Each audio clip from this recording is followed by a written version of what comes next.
Seja bem-vindo ao canal de Audiobook KM. Para ter acesso a este e muitos outros audiolivros completos, considere entrar em nosso grupo do Telegram. Basta entrar em contato pelo QR Code na tela, ou pelo link no comentário fixado. O grupo é apenas R$ 12 por mês e você pode pedir qualquer audiolivro que fazemos. Obrigado.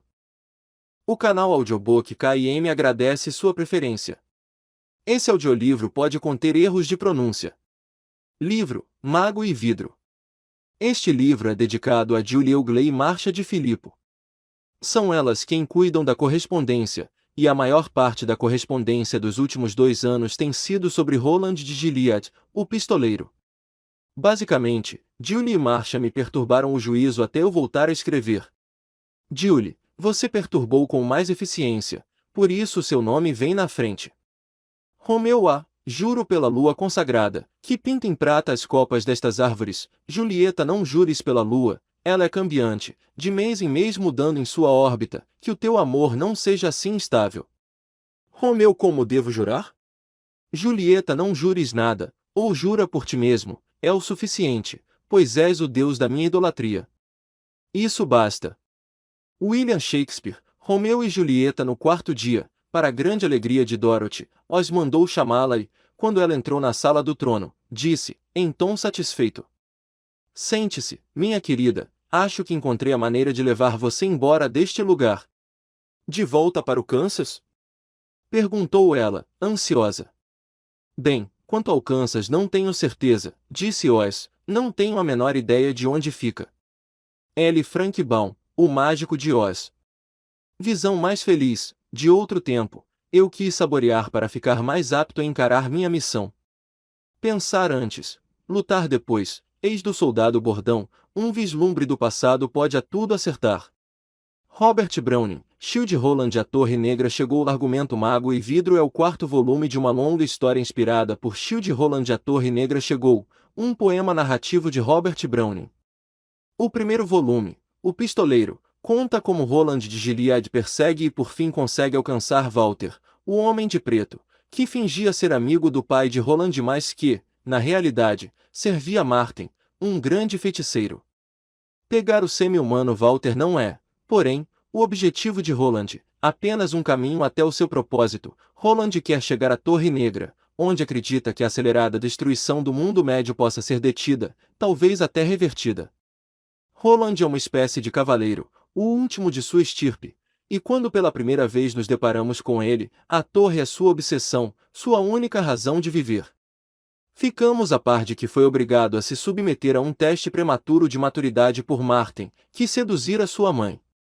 Martin esperava que Roland fracassasse no teste, fosse mandado para o oeste e despojado para sempre das armas do pai. Roland, contudo, contraria os planos de Martin ao passar no teste, devido, principalmente, à sábia escolha de sua arma. Descobrimos que o mundo do pistoleiro e o nosso estão relacionados de um modo fundamental e terrível. O elo é revelado pela primeira vez quando Roland encontra Jake, um menino da Nova York de 1977, num abandonado posto de parada de diligências. Existem portas entre o mundo de Roland e o nosso, uma delas é a morte, e é por seu intermédio que Jake, depois de ser empurrado para o asfalto da Rua 43 e atropelado por um carro, chega pela primeira vez ao mundo médio. Quem o empurrou foi um homem chamado Jack Mort, embora a coisa que se escondia dentro da cabeça de Mort e guiava suas mãos assassinas naquela ocasião fosse Walter, o antigo inimigo de Roland. Antes de Jake e Roland alcançarem Walter, Jake torna a morrer, desta vez porque o pistoleiro, frente à angustiante necessidade de optar entre aquele filho simbólico e a Torre Negra, escolhe a torre. As últimas palavras de Jake antes de mergulhar no abismo são: vai então, há outros mundos além deste. O confronto final entre Roland e Walter ocorre perto do Mar Ocidental. Durante uma longa noite de conversas, o Homem de Preto revela o futuro de Roland com um estranho baralho de tarô. 3 cartas, o prisioneiro, a Dama das Sombras e a Morte, mas não para você, pistoleiro, serão as que definirão o caminho de Roland. O segundo volume, A Escolha dos 3, começa à margem do Mar Ocidental, não muito depois de Roland despertar do confronto com seu antigo nêmesis e descobrir que Walter está morto há bastante tempo, agora não mais do que um punhado de ossos num local já cheio de ossos. O exausto pistoleiro é então atacado por uma horda de lagostrosidades carnívoras, e antes que consiga escapar delas, é seriamente ferido, perdendo os primeiros 2 dedos da mão direita. Roland é também envenenado pelas mordidas e assim, ao retomar a jornada para o norte, ao longo do mar ocidental, já está adoecendo, talvez morrendo. A certa altura da caminhada, ele vê 3 portas se erguendo com nitidez na praia. Elas se abrem para nossa Nova York em 3 quadros diferentes. De 1987, Roland escolhe Ed Dean, um prisioneiro da heroína. De 1964, escolhe Odetta Susana Holmes, uma mulher que perdeu a parte de baixo das pernas num acidente no metrô, que não foi acidental. Ela é a Dama das Sombras, com uma segunda e sórdida personalidade oculta dentro da jovem negra ativista política que os amigos conhecem. Essa mulher escondida, a agressiva e astuciosa Detta Walker, se apega à determinação de matar tanto Roland quanto Ed ao ser levada pelo pistoleiro para o mundo médio. Entre a época desses dois, mais precisamente em 1977, Roland penetra na mente diabólica de Jack Mort, que tinha ferido Odetta não uma vez, mas 2. Mort, o homem de preto dissera a Roland, mas não para você, pistoleiro. Mas tampouco Mort é o terceiro profetizado por Walter. Roland impede Mort de assassinar Jake Chambers e pouco depois Mort morre sob as rodas do mesmo trem que levará as pernas de Odetta em 1959. Roland, então, não leva o psicopata para o mundo médio. Quem, pensa ele, ia querer ficar com tal criatura? Contudo, há um preço a ser pago pela rebelião contra um futuro profetizado, não é o que sempre ocorre? Verme, poderia ter dito Cort, o antigo professor de Roland. Assim é a grande roda, sempre girando. Não fiquem na frente dela ou serão esmagados, perdendo de vez seus estúpidos cérebros e inúteis invólucros de tripas e água. Roland acha que talvez com Ed e Odetta a escolha dos 3 já tenha se dado, pois Odetta tem dupla personalidade. Quando, no entanto, Odetta e Detta emergem como uma só pessoa em Susana, graças, em grande parte, ao amor e à coragem de Ed Dean, o pistoleiro percebe que não é bem assim. Percebe ainda outra coisa, continuará sendo atormentado por lembranças de Jake, o garoto que, ao morrer, falará de outros mundos. Na realidade, metade da mente do pistoleiro acredita que jamais houve um garoto. Ao impedir que Jack Mort empurrasse Jake para frente do carro que deveria matá-lo, Roland criará um paradoxo temporal que o estava dilacerando. E que, em nosso mundo, estava dilacerando também Jake Chambers. As Terras Devastadas, o terceiro volume da série, começa com esse paradoxo. Após matar um urso gigantesco chamado Mir, pelo povo antigo que o temia, ou Shardik, pelos grandes anciãos que o construíram. Pois a criatura acaba se revelando um ciborgue, Roland, Ed e Susana seguem o rastro do animal e descobrem o caminho do feixe. Há 6 desses feixes correndo entre os 12 portais que marcam os limites do mundo médio. No ponto onde os feixes se cruzam, no centro do mundo de Roland, talvez no centro de todos os mundos, o pistoleiro acredita que ele e seus amigos encontrarão por fim a Torre Negra. Agora Ed e Susana já não são prisioneiros no mundo de Roland. Apaixonados um pelo outro e a caminho de se tornarem eles próprios pistoleiros, participam ativamente na busca e seguem o pistoleiro por vontade própria pelo caminho do feixe. Num círculo falante não muito longe do portal do urso, o tempo é emendado, o paradoxo termina e o verdadeiro terceiro é finalmente escolhido. Jake torna a entrar no mundo médio na conclusão de um perigoso rito no qual todos os 4, Jake, Ed, Susana e Roland, lembram os rostos de seus pais e se comportam com honra. Não muito depois, o quarteto vira um quinteto, quando Jake fica amigo de um Billy malhado. Os malhados, que parecem uma combinação de texugo, coati e cachorro, têm uma limitada capacidade de falar. Jake chama um novo amigo de Oi. O caminho dos peregrinos os conduz para Lud, um deserto urbano onde os degenerados sobreviventes de 2 antigas facções, Pubs e Grais, mantêm acesa a chama de um antigo conflito. Antes de chegar à cidade, passam por um lugarejo chamado River Crossing, onde alguns antigos residentes ainda permanecem. Eles reconhecem em Roland um remanescente dos velhos tempos, antes de o mundo seguir adiante, e prestam honras a ele e a seus companheiros. Em seguida, aquele povo antigo lhes fala de um trem de monotrilho que talvez ainda corra de Lud para as terras devastadas, ao longo do caminho do Feixe em direção à Torre Negra. Jake se assusta com isso, mas não chega a ficar surpreso. Antes de ser tirado de Nova York, comprará 2 livros em uma livraria cujo dono tinha o interessante nome de Calvin Tower. Um era um livro de adivinhações, mas com a página de respostas rasgada. O outro, Charlie Choo Choo, era uma história infantil sobre um trem. Para a maioria talvez não passasse de uma historinha divertida, mas, para Jake, havia algo sobre Charlie que não era nada divertido. Algo assustador. Roland percebia outra coisa. Na língua superior de seu mundo, a palavra char significava morte. Tia Talita, a matriarca da gente de River Crossing, dá a Roland uma cruz de prata e os viajantes retomam sua jornada. Antes de alcançar Lud, se deparam com um avião caído, um avião do nosso mundo, um caça alemão dos anos 1930. Imprensado na cabine está o cadáver mumificado de um homem gigantesco, quase certamente David Quick, um fora-da-lei meio mítico. Ao cruzar a ponte deteriorada que se estendia pelo rio Sente, Jake e Oi quase sofrem um acidente fatal. E enquanto Roland, Ed e Susana estão distraídos tentando ajudá-los, o grupo é emboscado por um bandido moribundo, e muito perigoso, chamado Gashir. Ele sequestra Jake e o leva através de túneis subterrâneos até o Homem do Tic-Tac, último líder dos Grais. O verdadeiro nome de Tic-Tac é Andrew Quick, o bisneto do homem que morrera tentando fazer pousar um avião vindo de outro mundo. Enquanto Roland, ajudado por Oi, vai atrás de Jake, Ed e Susana encontram o berço de Lud, onde o mono Blaine desperta. Blaine, a última peça acima da Terra do vasto sistema de computação que jaz sob a cidade de Lud, tem apenas um interesse: adivinhações. Promete levar os viajantes à parada final do monotrilho se eles conseguirem resolver uma adivinhação proposta por ele. Caso contrário, diz Blaine, a única viagem para ele será até a clareira onde o caminho termina, ou seja, para a morte. Nesse caso, terão bastante companhia, pois Blaine planeja liberar estoques de gases com efeito sobre o sistema nervoso que matarão todos que sobraram em Lud, sejam pubs, grais ou pistoleiros. Roland resgata Jake, deixando o homem do tic-tac à morte, mas Andrew Quick não morre. Meio cego, o rosto horrendamente desfigurado, é salvo por um homem que diz se chamar Richard Fanning.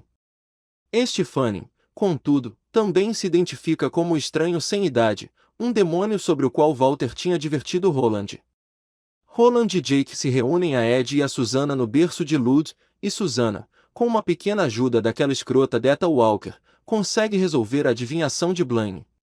Forçados a ignorar as sinistras advertências do subego saudável, mas letalmente enfraquecido de Blaine, uma voz que Ed chama de Pequeno Blaine, eles conseguem entrar no monotrem, onde logo descobrem que Blaine pretende cometer suicídio com todos a bordo.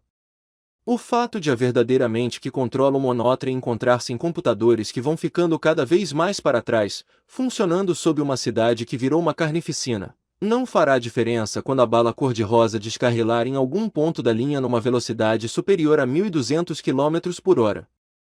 Existe uma única chance de sobrevivência: o amor de Blaine pelas adivinhações. Roland de Gilead faz então uma proposta desesperada. É com esta proposta que as terras devastadas terminam, é com esta proposta que Mago e Vidro começa. Prólogo. Blaine, me digam uma adivinhação, pediu Blaine. Vá se fuder, disse Roland. Ele não ergueu a voz. O que você falou? Em sua evidente perplexidade, a voz do grande Blaine ficou muito parecida com a voz de seu gêmeo oculto. Eu disse vá se fuder, Roland repetiu calmamente, mas se isso confundiu, Blaine, posso deixar a coisa mais clara. Não. A resposta é não. Durante um longo tempo não houve reação de Blaine, e quando ele respondeu não foi com palavras. Em vez disso, as paredes, o chão e o teto começaram novamente a perder a cor e a solidez. Num espaço de 10 segundos o vagão do baronato deixou mais uma vez de existir. Estavam agora disparando sobre a cadeia de montanhas que tinham visto no horizonte, picos num tom cinza metálico corriam para eles em velocidade suicida, depois se afastavam revelando vales estéreis por onde rastejavam besouros gigantescos como tartarugas presas à terra. Roland viu uma coisa que parecia uma enorme cobra sair da boca de uma caverna. O animal pegou um dos besouros e arrastou-o para sua toca. Roland jamais vira animais assim, nem uma região como aquela, e a visão o encheu de temor. Talvez Blaine os tivesse transportado para algum outro mundo. Talvez eu devesse nos descarrilar aqui, disse Blaine. A voz era reflexiva, mas sob ela o pistoleiro sentiu uma raiva profunda, pulsante. Talvez devesse, disse o pistoleiro num tom de indiferença. A cara de Ed era de pânico. Ele sussurrou as palavras. O que você está fazendo? Roland o ignorou, estava bastante ocupado com Blaine e sabia perfeitamente bem o que estava fazendo. Você é grosseiro e arrogante, disse Blaine. Estas qualidades podem ser interessantes para você. Mas não são para mim. Ah, posso ser muito mais grosseiro do que tenho sido. Roland de Gilead espalmou as mãos e foi ficando lentamente de pé. Ficou parado no que parecia ser nada, pernas afastadas, a mão direita na cintura e a esquerda no cabo de sândalo do revólver. Ficou como já ficará tantas vezes antes, nas ruas empoeiradas de uma centena de cidadezinhas esquecidas, em muitas zonas de matança em desfiladeiros rochosos, num sem número de salões escuros com seus cheiros de cerveja amarga e fritura. Era apenas mais uma exibição em mais uma rua deserta. Era só isso, e já era o bastante. Era Kef, Kaiká até. Que esse tipo de exibição sempre ocorresse era o fato central de sua vida, o eixo em torno do qual o seu próprio carro revolvia. Que desta vez a batalha tivesse de ser travada com palavras e não com balas não fazia diferença, continuaria sendo uma batalha mortal. O fedor de morte no ar era tão nítido, tão inconfundível quanto o fedor de carniça se decompondo num pântano. Então o fervor da batalha se assentou sobre ele, como sempre acontecia, e era como se outra pessoa estivesse ali. Acho que você é uma máquina ridícula, tola, sem nada na cabeça. Acho que é uma criatura estúpida, insensata, cujo juízo não é mais sólido do que o som de um vento invernal numa árvore oca. Pare com isso. Roland continuou no mesmo tom sereno, ignorando Blaine por completo. Você é o que Ed chama de engenhoca. Se fosse mais do que isso, eu poderia até ser mais grosseiro. Sou muito mais do que apenas. Poderia chamá-lo de boqueteiro de merda, por exemplo, mas você não tem boca. Poderia dizer que é mais vil que o mais vil patife que já rastejou pelas vielas mais deploráveis da criação, mas até mesmo essa criatura seria melhor que você. Você não tem joelhos para rastejar e não cairia com eles no chão se os tivesse porque não entende o conceito da fraqueza humana que é a misericórdia. Eu poderia até dizer que você foderia sua própria mãe, se tivesse uma. Roland parou para respirar. Coisa que seus 3 companheiros tinham parado de fazer. Por todo lado, sufocante, havia o silêncio atônito do Mono Blaine. Posso dizer que é uma criatura ingrata, que deixou sua única companheira se matar, um covarde que tem se deliciado com a tortura dos tolos e a carnificina dos inocentes, um tosco e barulhento instrumento mecânico que... Ordeno que pare ou vou matar todos vocês aqui mesmo. Os olhos de Roland brilharam com um clarão azul tão selvagem que Ed recuou para longe dele. Vagamente, ele ouviu a arfada de ar de Jake e Susana. Mate se quiser, mas não me dê ordens.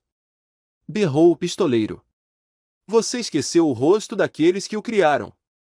Comece a nos matar agora ou fique calado e escute o que eu, Roland de Gilead, filho de Steven, pistoleiro e senhor das terras antigas, tenho a dizer. Não atravessei tantos quilômetros durante tantos anos para dar ouvidos à sua baboseira infantil. Está entendendo? Agora é você quem vai me ouvir. Outro momento de silêncio chocado. Ninguém respirava. Roland olhava inflexível para a frente, cabeça erguida, a mão na coronha do revólver. Susana Dean levou a mão à boca. Sentiu o sorrisinho que havia lá como uma mulher sentiria uma nova e estranha peça de roupa, um chapéu, talvez, para se certificar de que ainda está no lugar. Estava tensa achando que aquilo seria o fim da linha, mas a sensação que dominou seu coração naquele momento não foi medo, mas de orgulho. Deu uma olhada para a esquerda e viu Ed contemplando Roland com um sorriso de assombro. A expressão de Jake era ainda mais simples, pura adoração. Diga a ele. Jake cochichou. Acaba com ele. Boa. É melhor prestar atenção, Blaine, Ed fez eco. Ele não se importa com porra nenhuma. Não é por acaso que o chamam de cachorro louco de Gilead. Após uma longa pausa, Blaine perguntou. É assim que o chamavam, Roland, filho de Steven. Podem ter chamado, Roland respondeu, calmamente pousado no ar rarefeito sobre as colinas. Que utilidade vocês têm para mim se não vão contar adivinhações? Blaine perguntou. Agora parecia uma criança resmungona, emburrada, que deixaram ficar acordada até muito depois da sua hora de dormir. Eu não disse que não faríamos adivinhações, respondeu Roland. Não? Blaine parecia espantado. Não estou entendendo, mas o analisador vocal indica discurso racional, por favor explique. Você disse que queria as adivinhações de imediato, respondeu o pistoleiro. Era isso que eu estava recusando. Sua avidez tirou a sua razão. Não estou entendendo. Ela o deixou grosseiro. Entende isso? Houve um silêncio longo e meditativo. Haviam-se passado séculos desde a última vez que o computador lidara com reações humanas diferentes da ignorância, da negligência ou da subserviência supersticiosa. Tinham transcorrido eternidades desde a última vez em que se deparara com uma atitude de coragem humana. Finalmente. Se o que eu disse lhe pareceu grosseiro, peço que me perdoe. Está perdoado, Blaine. Mas há um problema maior. Explique. Feche novamente o vagão e explicarei. Roland se sentou tranquilo, como se uma negativa e a perspectiva da morte iminente fossem agora impensáveis. Blaine fez o que ele pediu. As paredes se encheram de cor e a paisagem de pesadelo abaixo deles foi mais uma vez apagada. O ponto no mapa indicando a trajetória piscava agora ao lado do ponto denominado Candleton. Tudo bem, disse Roland. A grosseria é perdoável, Blaine, foi o que me ensinaram quando eu era jovem. Mas também me ensinaram que a burrice não é. Por que acha que fui burro, Roland de Gilead? A voz de Blaine era suave e sinistra. Susana imaginou um gato de tocaia na frente de um buraco de rato, a cauda se movendo de um lado para o outro, os olhos verdes brilhando com malevolência. Nós temos algo que você quer, disse Roland, mas a única recompensa que nos oferece se a dermos a você é a morte. Isso é muita burrice. Houve uma longa pausa enquanto Blaine refletia sobre o assunto. Então, o que diz é verdade, Roland de Gilead, mas a qualidade das suas adivinhações ainda não foi provada. Eu não os recompensarei com suas vidas por adivinhações ruins. Compreendo, Blaine, disse Roland, assentindo. Agora escute e compreenda você o que eu digo. Já contei uma parte disso aos meus amigos. Quando eu era garoto, no baronato de Gilead, havia 7 dias de feira por ano. Inverno, terra ampla, semeadura, meados de verão, terra plena, colheita e fim do ano. As adivinhações eram uma parte importante de todos os dias de feira, mas eram o acontecimento mais importante do dia de feira da terra ampla e do da terra plena, pois se acreditava que as adivinhações propostas eram bons ou maus augúrios para o sucesso das safras. Isso é superstição sem absolutamente nenhuma base nos fatos, disse Blaine. Acho essas coisas aborrecidas e constrangedoras. Claro que é superstição, concordou Roland, mas você se surpreenderia com o quanto as adivinhações previam bem as safras. E, aliás, me responda, Blaine, qual é a diferença entre uma avó e um celeiro?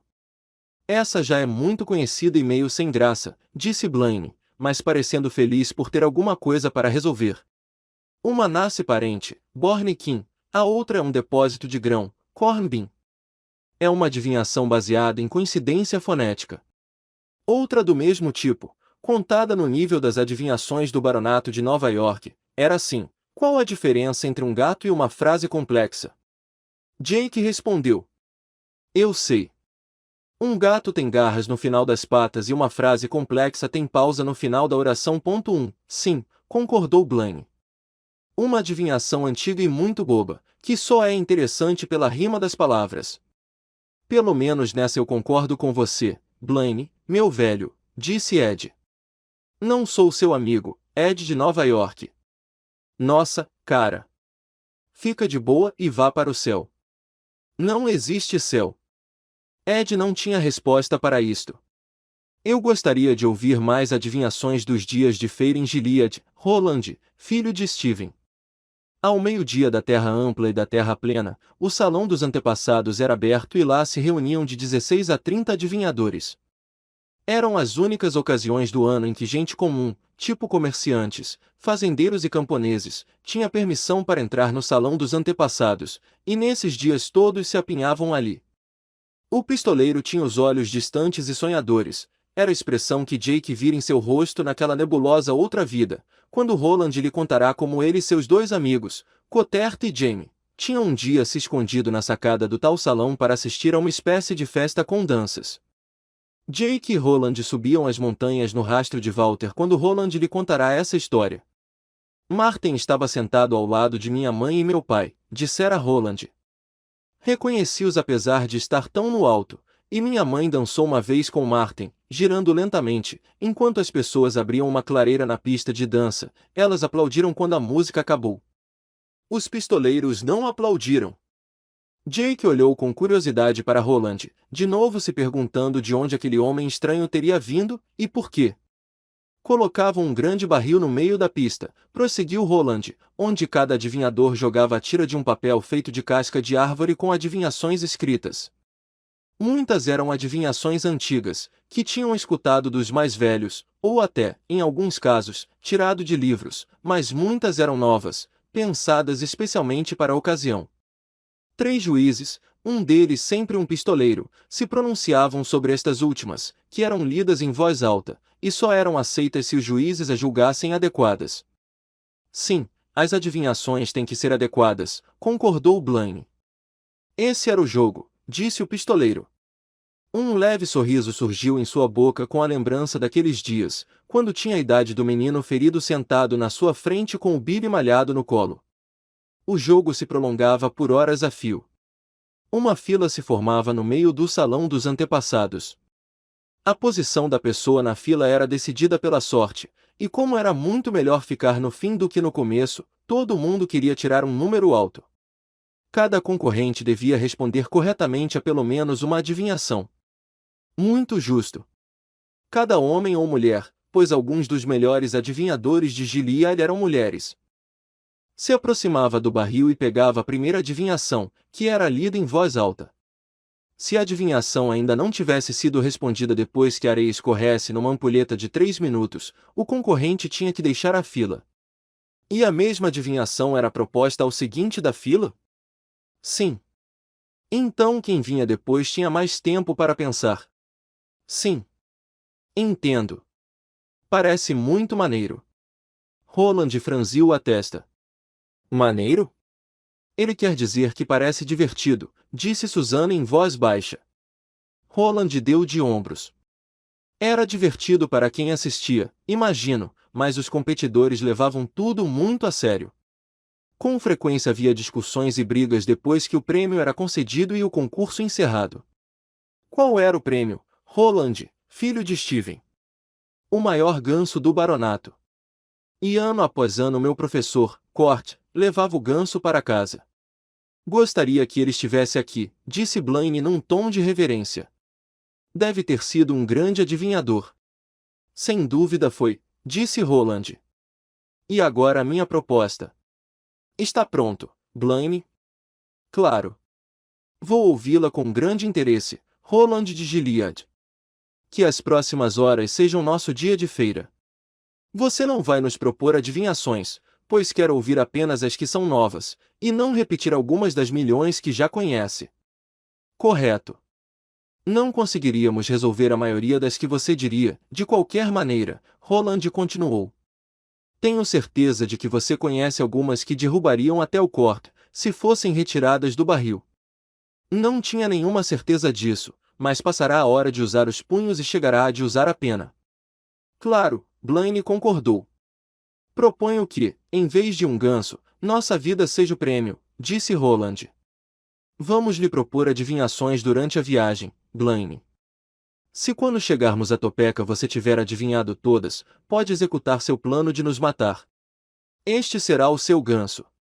Mas se nós derrubarmos você, se houver uma adivinhação no livro de Jake ou que nós pensemos que você não conheça e não consiga responder, terá que nos levar a Topeka e depois nos libertar para seguirmos em nossa missão.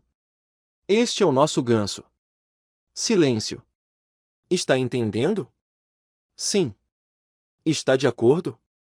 Mais silêncio do Mono Blaine. Ed ficará imóvel, o braço em torno de Susana, olhando o teto do vagão do baronato. Susana deslocara a mão esquerda até a barriga, alisando o segredo que podia estar escondido ali. Jake afagava de leve o pelo de Oi, procurando não encostar nas crostas de sangue onde o Billy malhado fora esfaqueado. Esperavam, enquanto Blaine, o verdadeiro Blaine, agora muito lá atrás, vivendo uma semivida sob a cidade onde todos os habitantes tinham sido mortos por um ato seu, examinava a proposta de Roland. Sim, disse Blaine por fim. Concordo. Se eu resolver todas as adivinhações que vocês me propuserem, vou levá-los até o final do caminho. Mas se um de vocês apresentar uma adivinhação que eu não resolva, poupo a vida de todos e os deixo em Topeka, de onde podem, se quiserem, continuar a busca da Torre Negra. Entendi corretamente os termos e limites de sua proposta, Roland, filho de Steven. Sim. Muito bem, Roland de Gilead. Muito bem, Ed de Nova York. Muito bem, Susana de Nova York. Muito bem, Jake de Nova York.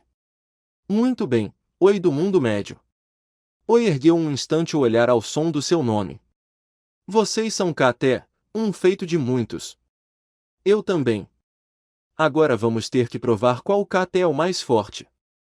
Fez-se um momento de silêncio, quebrado apenas pelo duro e constante pulsar das turbinas de levitação que os levavam pelas terras devastadas, que os levavam pelo caminho do feixe para Topeka, onde o mundo médio acabava e começava o fim do mundo. Então vamos, gritou a voz de Blaine. Joguem as redes, viajantes. Podem me fazer as perguntas, e que a disputa comece. Em inglês, a cat has claws at the end of its paws, and a complete sentence has a pause at the end of its clause. N. T. Parte 1 Adivinhações. 1. Sob a lua do demônio, e 1. A cidade de Candleton era uma ruína cheia de veneno e irradiação, mas não estava morta. Após tantos séculos ela ainda vibrava com tenebrosas formas de vida, besouros que não voavam e que eram do tamanho de tartarugas, pássaros que lembravam pequenos e disformes lagartos. Alguns robôs meio tropegos que entravam e saíam dos prédios destroçados como zumbis de aço inox, as juntas rangendo, os olhos atômicos piscando. Mostre o passe, porfa! Gritou o que estava instalado há 234 anos num canto do saguão do Hotel dos Viajantes de Candleton. Tinha uma estrela de 6 pontas incrustada no losango enferrujado da cabeça. Conseguirá, durante todos aqueles anos, escavar uma rasa concavidade na parede revestida de ferro que bloqueava seu caminho, mas era só isso. Mostre o passe, porfa!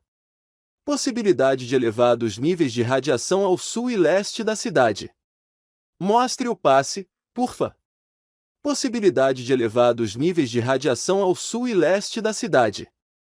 Um rato inchado e cego, arrastando as tripas atrás de si num saco que lembrava uma placenta podre, se debatia aos pés do robô vigia. Indiferente àquilo, o robô continuava batendo a cabeça de aço contra a parede de ferro. Mostre o passe, porfa! Possibilidade de elevados níveis de radiação, morte aos ratões e que a maldição dos deuses caia sobre eles. No bar do hotel atrás do robô, as caveiras dos que tinham estado lá para um último trago antes de serem alcançados pelo cataclismo tinham os dentes arreganhados, como se aqueles homens e mulheres estivessem rindo na hora da morte. Talvez alguns estivessem mesmo.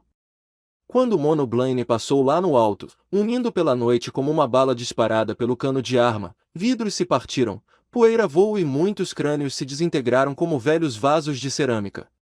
Do lado de fora, um breve furacão de pó radioativo varreu a rua, e o poste de amarrar coleiras animais na frente do restaurante elegante Filé e Lombo foi sugado como fumaça pela tempestuosa corrente de ar.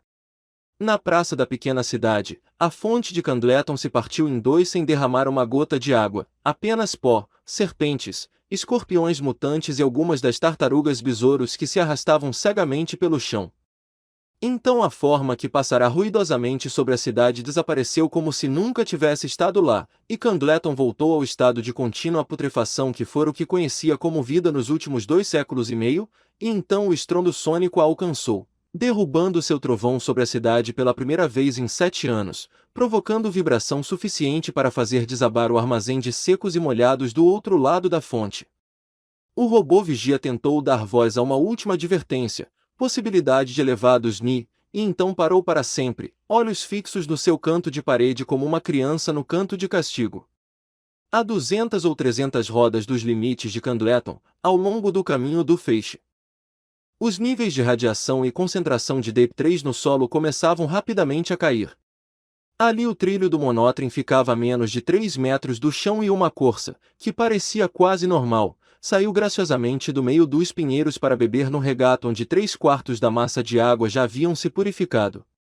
A corça não era normal, uma quinta pata pendia desajeitada do centro de seu baixo ventre, como uma teta, uma pata sem ossos que oscilava de um lado para o outro enquanto o animal andava. Um terceiro olho cego espreitava brandamente do lado esquerdo do focinho. A corça, no entanto, era fértil, e seu DNA estava razoavelmente em ordem para uma mutante de 12ª geração. Em seus 6 anos de vida, ela havia parido 3 filhotes vivos. 2 deles tinham sido não apenas viáveis, mas normais, um rebanho de primeira, teria dito tia Thalita de River Crossing. O terceiro, uma monstruosidade sem pele que não parava de balir, fora rapidamente morto pela corça. O mundo, pelo menos aquela parte dele, começara a se curar. A corça enfiou a boca na água e começou a beber.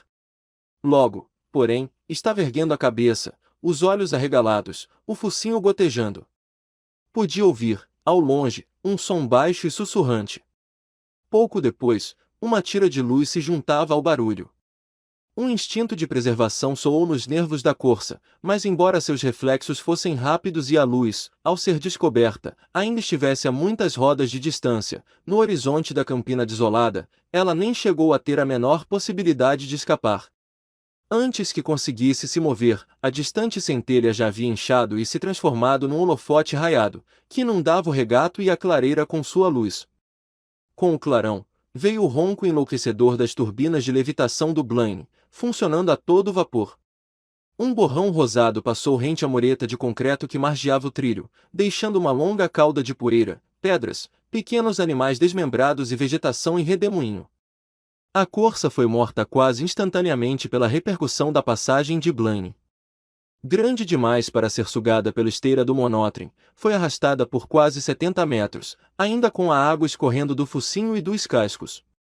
Boa parte de seu couro, e a quinta perna desossada, foi arrancada de seu corpo e largada atrás de Blaine como uma peça de roupa descartada. Houve um breve silêncio, frágil como pele nova ou como a primeira camada de gelo num lago no fim do ano. Então o estrondo sônico chegou em disparada como uma criatura barulhenta atrasada para um banquete de casamento. O barulho quebrou o silêncio, batendo em um solitário pássaro mutante, que talvez lembrasse um corvo, e fazendo-o cair morto. O pássaro desabou como pedra e bateu de barriga no regato. Ao longe, um olho vermelho cada vez mais fraco, a lanterna traseira de Blaine. No céu, a lua cheia saiu de trás de um floco de nuvem, pintando a clareira e o regato com os tons cintilantes de uma loja de penhores. Havia um rosto na lua, mas nenhum que fosse agradável. Parecia a face descarnada de uma caveira, assim como as das pessoas no hotel dos viajantes de Candleton, uma face que, com lunática satisfação, contemplava os poucos seres ainda vivos que tentavam sobreviver naquele lugar. Em Gilead, antes que o mundo seguisse adiante, a lua cheia do fim do ano fora chamada de lua do demônio, e as pessoas achavam que dava azar olhar diretamente para ela. Agora, contudo, isso não fazia mais diferença. Agora havia demônios por toda parte. 2. Susana olhou para o mapa de viagem e viu que o ponto verde marcando a posição do trem estava a quase meio caminho entre Candleton e Rileia, a parada seguinte de Blaine. Mas quem é que vai parar? Pensou ela. Do mapa de viagem, Susana se virou para Ed. O olhar dele continuava voltado para o teto do vagão do baronato. Ela também levantou a cabeça e viu um quadrado que só poderia ser de um alçapão. É claro que, No caso de uma porra futurista como um trem falante, Susana achava que deveria chamar aquilo de escotilha ou algo ainda menos banal. O esquemático desenho vermelho ali gravado mostrava um homem atravessando a abertura. Susana tentou imaginar como seria aceitar a sugestão e sair pela escotilha a mais de 1.200 km por hora. Teve a rápida mas nítida imagem da cabeça de uma mulher sendo arrancada do pescoço como uma flor de seu caule, viu a cabeça voando para trás por toda a extensão do vagão do baronato, talvez batendo uma vez no teto e sumindo no escuro, olhos arregalados e cabelo ondulando. Afastou a imagem o mais rápido que pôde. Até porque a escotilha quase certamente estava trancada. O Mono Blaine não pretendia deixá-los escapar. Susana achava que sair de lá não seria tão fácil assim, mesmo que conseguissem derrotar Blaine com uma adivinhação. Lamento dizer isso, Blaine querido, mas você só está me parecendo mais um branco filho da puta, pensou, com uma voz interna que não chegava a ser a de Deta Walker. Não confio nesse seu rabo mecânico. Você é capaz de ser mais perigoso derrotado do que com a fita de campeão atravessada nos seus bancos de memória. Jake estendia o amassado livro de adivinhações para o pistoleiro como se não quisesse mais a responsabilidade de carregá-lo. Susana sabia como o garoto devia estar se sentindo, a vida deles poderiam estar naquelas páginas encardidas e muito folheadas. Ela não tinha certeza se gostaria de ter a responsabilidade de segurar aquilo. Roland! Murmurou Jake. Quer ficar com isso? Eike! Latiu Oi, lançando contra o pistoleiro um olhar decidido. Ficar com? O malhado cravou os dentes no livro, tirou-o da mão de Jake e estendeu o pescoço desproporcionalmente comprido para Roland, oferecendo-lhe o que é. Charadas e adivinhações para todos. Roland fitou o livro por um momento com um ar distante, preocupado, e balançou a cabeça. Ainda não. Concentrou-se no mapa de viagem. Como Blaine não tinha rosto, o mapa acabava servindo como ponto de referência. Agora o pontinho verde piscava próximo de Rileia. Susana se perguntou por um instante que aparência teria a região que estavam atravessando, mas chegou à conclusão de que preferia não saber. Não depois do que tinha visto ao deixarem a cidade de Lud. Blaine! Roland chamou. Sim. Pode sair um minuto? Precisamos conversar em particular. Você perdeu o juízo se acha que ele vai fazer isso, Susana pensou, mas a resposta de Blaine foi rápida e ansiosa. Claro, pistoleiro, vou desligar todos os meus sensores no vagão do baronato. Quando a conversa estiver concluída e estiverem prontos para dar início às adivinhações, eu voltarei.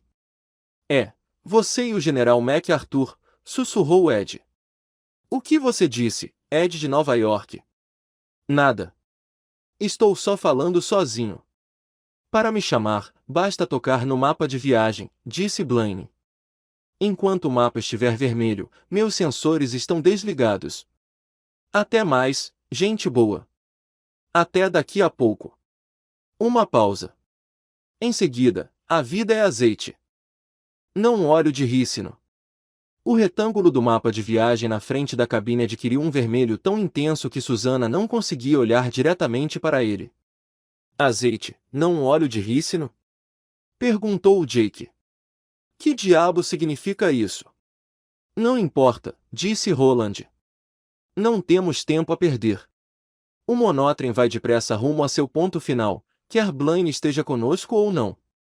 Você não acha mesmo que ele nos deixou sozinhos, não é? Perguntou Ed. Uma coisinha ardilosa como o Blaine? Fala, sério. Ele está espiando, sem dúvida. Duvido muito, disse Roland, e Susana descobriu que concordava com ele. Ao menos por enquanto.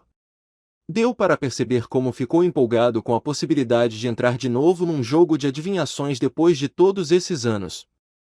E ele está confiante, disse Susana. Acha que não terá grandes problemas lidando conosco. E vai ter? Perguntou Jake ao pistoleiro. Alguma chance? Não sei, disse Roland. Não tem um olho vivo escondido na manga, se é o que você está perguntando. É um jogo aberto, mas pelo menos é um jogo que já joguei antes. Todos nós já jogamos, pelo menos até certo ponto. E temos isto. Ele meneou a cabeça para o livro que Jake tomara de Oi. Há forças em ação aqui, forças importantes, e nem todas trabalham para nos manter longe da torre. Susana ouvia, mas pensava em Blaine que saíra para deixá-los sozinhos, como o garoto na brincadeira que tampa honestamente os olhos enquanto os colegas se escondem. E não era isso que todos eles eram? Coleguinhas de Blaine? O pensamento chegava a ser pior do que a imagem de tentar escapar pela escotilha e ter a cabeça arrancada. Mas o que vamos fazer? Perguntou Ed. Você deve ter alguma ideia ou não o teria mandado sair. A grande inteligência de Blaine, combinada com seu longo período de solidão e inatividade forçada, talvez o tenha tornado mais humano do que ele imagina. Essa, pelo menos, é a minha esperança. Primeiro temos de definir uma espécie de geografia.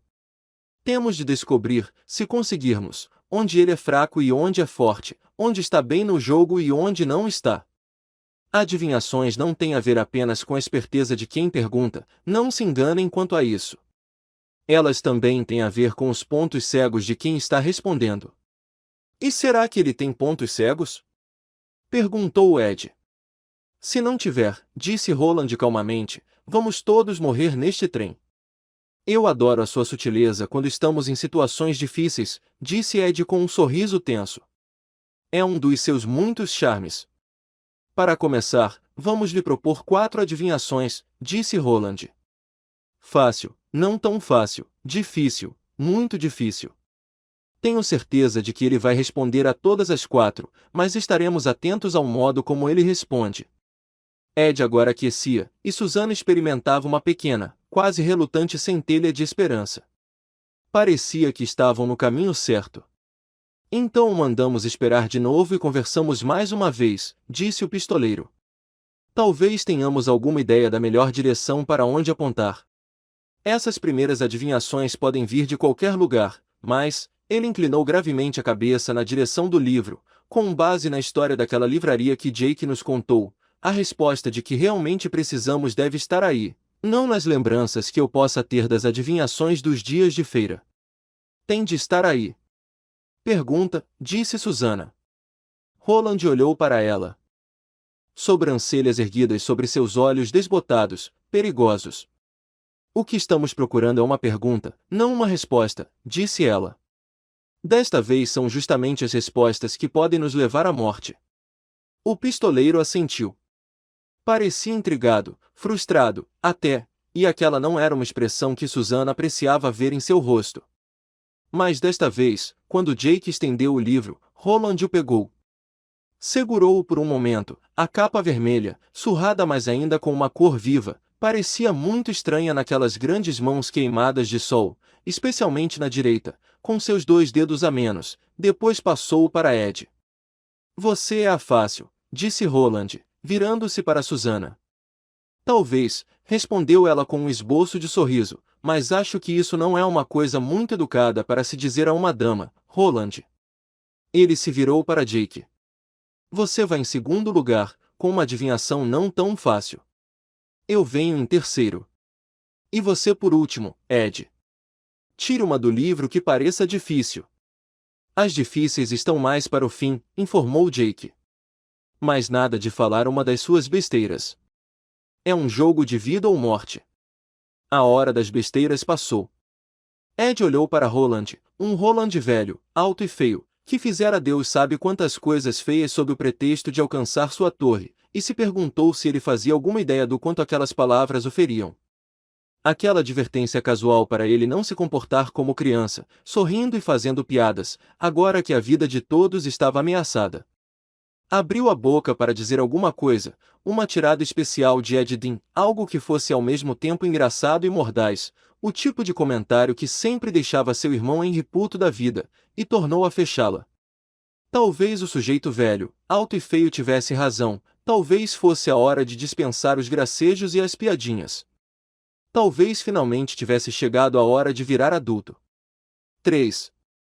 Após mais 3 minutos de consulta em voz baixa e rápidas folheadas de o que é, para extrair as adivinhações de Ed e Susana. Jake tinha dito que já sabia que adivinhação queria propor a Blaine. Roland foi até a frente do vagão do baronato.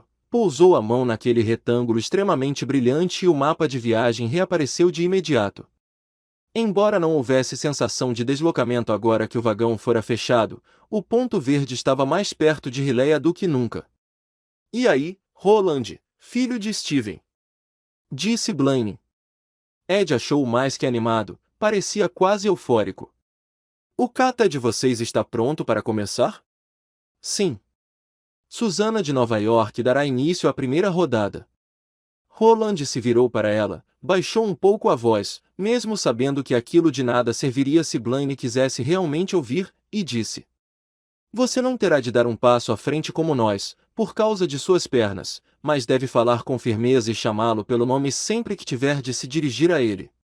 Se, quando, ele responder corretamente à sua adivinhação, diga obrigada Sai, Blaine, você respondeu a verdade. Então Jake vai dar um passo à frente e terá a vez dele. Tudo certo? E se ele responder errado ou não conseguir adivinhar? Roland sorriu sombriamente.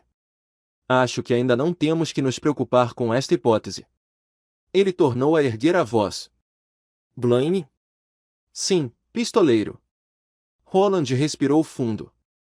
Começaremos agora. Excelente! Roland fez sinal para Susana.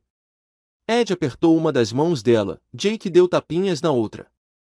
O encarou-a intensamente com seus olhos contornados de dourado. Susana deu um sorriso nervoso e ergueu a cabeça para o mapa de viagem. Olá, Blaine. Olá, Susana de Nova York. O coração dela batia forte, ela suava e havia uma coisa que descobrira quando ainda estava no ensino fundamental: o pior era começar. Não era fácil ficar parada na frente da turma e ser a primeira a cantar, contar a piada, fazer um relato de como havia passado as férias de verão, ou fazer adivinhações. Naquele momento, havia-se decidido por uma adivinhação tirada da bizarra redação de inglês de Jake Chambers, a mesma que ele reproduzira quase palavra por palavra durante a longa conversa do grupo após o encontro com os antigos habitantes de River Crossing. A dissertação, intitulada Como Compreendo a Verdade, continha duas adivinhações, uma das quais Ed já fizera a Blaine. Susana? Você está aí, mulher cowboy? Brincando de novo, mas desta vez a brincadeira parecia leve, amigável. Bem-humorada. Blaine sabia ser charmoso quando obtinha o que queria. Como certas crianças mimadas que Susana conhecera. Sim, Blaine, estou aqui, e a minha adivinhação é a seguinte: o que é que tem 4 rodas e moscas? 2 houve um estalo, como se Blaine estivesse reproduzindo o ruído de alguém fazendo a língua estalar no céu da boca. O estalo foi seguido por uma breve pausa. Quando Blaine respondeu, quase todo o tom de leveza desaparecera de sua voz. Uma carroça de lixo, é claro. Uma adivinhação infantil. Se o resto das adivinhações não for melhor, vou lamentar extremamente ter poupado a vida de vocês, mesmo que por um curto período. O mapa de viagem cintilava, agora não vermelho, mas rosa claro. Não o enfureçam, pediu a voz do pequeno Blaine. Sempre que aquela voz se manifestava, Susana imaginava um homem baixo e calvo, muito suado, que parecia estar sempre se retraindo. A voz do grande Blaine vinha de todos os lados, como a voz de Deus num filme de Cecil B. DeMille, Susana pensou, mas a do pequeno Blaine só saía de um lugar, o alto-falante localizado diretamente sobre suas cabeças. Por favor, não o deixem irritado, gente, ele já levou o mono até o vermelho em termos de velocidade e os batentes do trilho podem não aguentar. A instalação tem se deteriorado terrivelmente desde a última vez que passamos por este caminho. Susana, que em sua época já andara bastante em bondes desengonçados e trens barulhentos, não sentia nada, a viagem lhe parecia totalmente suave desde a primeira acelerada na saída do berço de Lud, mas acreditava plenamente no pequeno Blaine. Achava que se chegassem a sentir qualquer baque, seria a última coisa que cada um deles teria oportunidade de sentir. Roland cutucou-a com o cotovelo, trazendo-a de volta ao presente. Obrigada, Sai, disse ela, e então, após pensar mais um pouco, deu 3 batidinhas rápidas na garganta com os dedos da mão direita. Era o que Roland tinha feito ao falar pela primeira vez com tia Talita. Obrigado pela gentileza, disse Blaine. Parecia novamente satisfeito, e Susana achou que aquilo era bom, mesmo que ele estivesse se divertindo à sua custa. Embora eu não seja mulher. O sexo que eu eventualmente possa ter é masculino. Meio confusa, Susana olhou para Roland. Para os homens é com a mão esquerda, disse Roland. No externo. Bateu para demonstrar. Ah! Roland se virou para Jake. O garoto se levantou, colocou Oi em sua poltrona, o que foi inútil. Oi pulou de imediato para o chão e foi atrás do garoto, que avançava pelo corredor encarando o mapa de viagem. Jake concentrou sua atenção em Blaine. Olá, Blaine, sou Jake. Você sabe, filho de Elmer. Faça sua adivinhação. O que pode correr mas nunca anda, tem boca mas nunca fala, tem leito mas nunca dorme, tem cabeça mas nunca chora? Até que não é má. Espero que Susana aprenda com seu exemplo, Jake, filho de Elmer. A resposta costuma ser óbvia para qualquer um que tem alguma inteligência, embora às vezes exija um pequeno esforço. Riu. Obrigado, Blaine, você respondeu a verdade. Com os dedos da mão esquerda unidos, bateu 3 vezes no externo e se sentou. Susana pôs o braço em volta dele e deu um breve apertão. Jake olhou agradecido. Agora era Roland quem ficava de pé. Reio, Blaine, disse. Reio, pistoleiro. De novo Blaine parecia estar se divertindo, possivelmente com o cumprimento, que era novidade para Susana. Reio, o que? Ela se perguntava. A imagem de Hitler surgiu em sua mente, o que a fez pensar no avião que tinham encontrado nos arredores de Lud. Focke-Wulf, dissera Jake. Ela não conhecia marcas de fábrica, mas sabia que o aparelho conduzira um militar bem morto, ainda que o corpo, velho demais até para feder, continuasse lá. Diga sua adivinhação, Roland, e que ela seja espirituosa. O espirituoso pode ser um ponto de vista, Blaine. De qualquer modo, aí está, o que tem 4 pernas de manhã, 2 pernas à tarde e 3 pernas à noite. Está de fato espirituosa, Blaine reconheceu. Simples, mas ainda assim espirituosa. A resposta é o ser humano, que engatinha com as mãos e joelhos na infância, anda sobre 2 pernas na vida adulta e se desloca com o auxílio de uma bengala quando está velho. Blaine tinha um tom arrogante e de repente Susana descobriu um fato razoavelmente interessante: odiava aquela coisinha presunçosa e homicida. Máquina ou não, isso ou ele, Susana odiava Blaine. Acreditava que estaria sentindo a mesma coisa ainda que Blaine não o estivesse obrigado a apostar suas vidas num estúpido jogo de adivinhações. Roland, entretanto, não revelava a menor impaciência. Obrigado, Blaine, você respondeu a verdade. Ele se sentou sem dar tapinhas no externo e se virou para Ed. Ed se levantou e foi para o corredor. E aí, Blaine, meu parça? Ele perguntou. Roland balançou a cabeça, colocando brevemente a mutilada mão direita sobre os olhos. Silêncio de Blaine. Blaine? Você está aí? Sim, mas não estou no clima para frivolidades, Ed de Nova York. Diga sua adivinhação. Suspeito que será uma das difíceis, apesar da impressão de tolo que você deixa passar. Estou ansioso à espera. Ed olhou de relance para Roland, que sacudiu a mão. Vá em frente, pelo amor de seu pai, vá em frente, e tornou a olhar para o mapa de viagem, onde o ponto verde acabará de ultrapassar o lugar com a inscrição Rileia. Susana sentiu que Ed desconfiava do mesmo que ela. Blaine estava plenamente ciente de que procuravam testar sua capacidade com uma gama de adivinhações. Blaine estava ciente, e gostava disso.